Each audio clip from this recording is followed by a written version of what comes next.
এই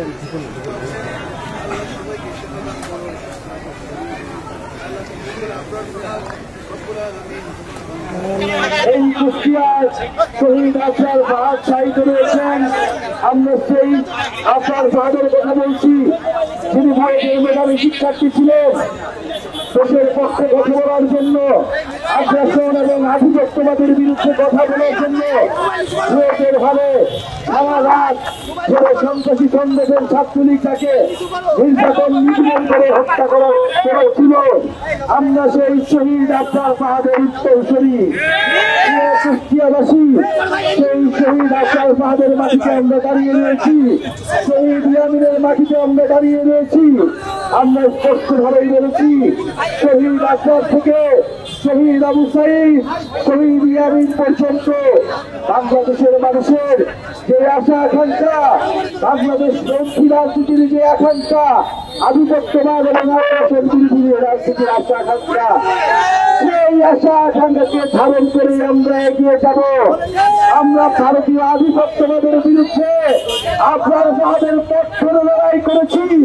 আবার যদি কোন রাজনৈতিক দল, কোন রাজনৈতিক পক্ষ সেই আধিপত্যবাদের গোলাম হতে চায়, আমরা তার বিরুদ্ধে দাঁড়াবো। বাংলাদেশের জনগণ তার বিরুদ্ধে প্রতিরোধ তৈরি করবে।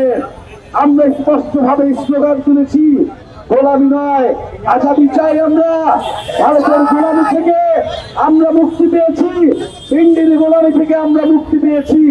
আমাদের আগামী দিনে বাংলাদেশ স্বাধীনভাবে, সার্বভৌমভাবে, মর্যাদার সহিত আমরা দাঁড়াবো।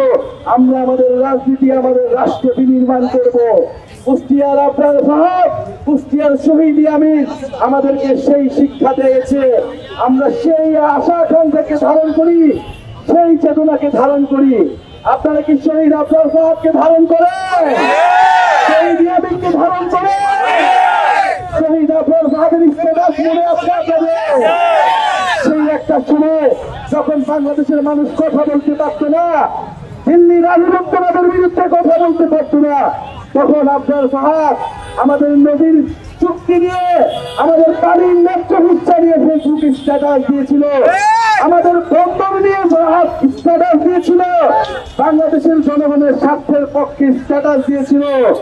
সেই আফসার ফাহাদ সেই সময় যখন ভারতের আধিপত্যবাদের বিরুদ্ধে, ফ্যাসিবাদের বিরুদ্ধে, শেখ হাসিনার বিরুদ্ধে কথা বলতে পারত না, তখন ইসলাম ধর্ম এবং বাংলাদেশের পক্ষে কথা বলা মাত্রই তাকে হত্যাযজ্ঞ করা হতো, তাকে নির্যাতন করা হতো। শহীদ আফসার ফাহাদ সেই সময় মুখ খুলেছিলেন। আমরা সেই শহীদ আফসারের পথ ধরে শহীদ ইয়ামিন পর্যন্ত জুলাই গণঅভ্যুত্থান, ফ্যাসিবাদ, আধিপত্যবাদ বিরোধী যে লড়াই সংগ্রাম, সেই লড়াই সংগ্রাম চালিয়ে যাব নতুন সংবিধান, বিচার এবং সংস্কার না হওয়া পর্যন্ত।